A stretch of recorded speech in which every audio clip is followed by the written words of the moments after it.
कामयाब और नाकामयाब लोगों में असल में फर्क क्या होता है? पैसा या मौके?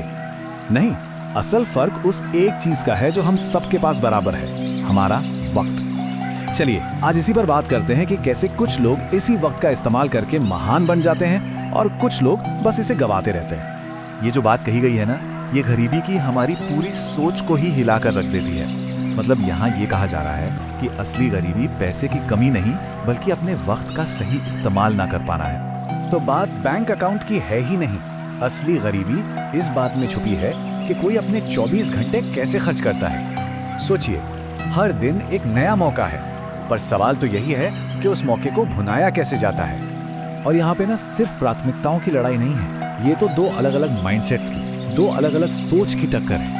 एक सोच है जो आराम और कल कर लेंगे वाली टाल मटोल की तरफ खींचती है, और दूसरी सोच वो है जो ग्रोथ और कुछ हासिल करने की तरफ ले जाती है। और ये वो छोटी छोटी आदतें हैं, जैसे 20 मिनट की चाय, घंटों तक सोशल मीडिया पर बस स्क्रॉल करते रहना, या फिर फालतू की गपशप। ये सब हमारे वक्त को ना चुपके से चुरा लेते हैं। फिर हम बहाने बनाते हैं कि एक्सरसाइज का टाइम नहीं है, कुछ नया सीखने का टाइम नहीं है। पर सच तो ये है कि हम अपना टाइम ही गलत जगह लगा रहे हैं।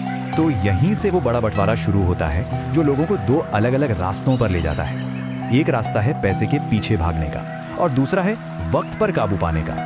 और इसमें एक बहुत गहरी सच्चाई छिपी है। असली दौलत पैसा नहीं, बल्कि अपने वक्त और अपने फोकस पर कंट्रोल होना है।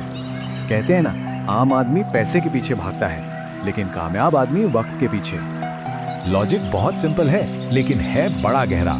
पैसा तो आता जाता रहता है, लेकिन वक्त एक ऐसी चीज है जो एक बार गया तो कभी लौट कर नहीं आता। और जिसने इस पर काबू पा लिया ना, समझो उसने सब कुछ पा लिया। तो सवाल उठता है कि अगर ये इतना ही आसान है तो हर कोई ऐसा क्यों नहीं करता? क्योंकि सिर्फ ये जानना ही काफी नहीं है। एक और बहुत जरूरी चीज है जिसकी कमी होती है, और वो है डिसिप्लिन। डिसिप्लिन सुनने में बड़ा भारी शब्द लगता है, पर है नहीं। ये बस एक सीधी सी चॉइस है। हर पल ये चुनना कि क्या जरूरी है और क्या बेकार।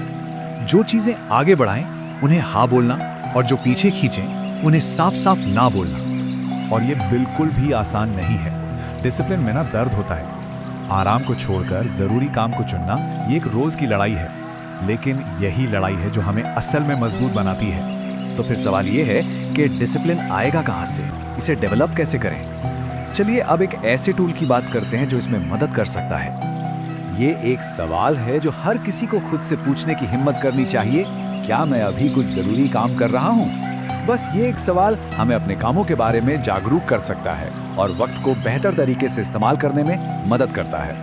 तो ये 3 स्टेप का प्रोसेस है जिसे एक आदत बनाना होगा। दिन में कई बार किसी भी काम के बीच में रुकें, खुद से पूछें क्या ये जरूरी है, और फिर जो भी जवाब मिले ईमानदारी से उस पर अमल करें।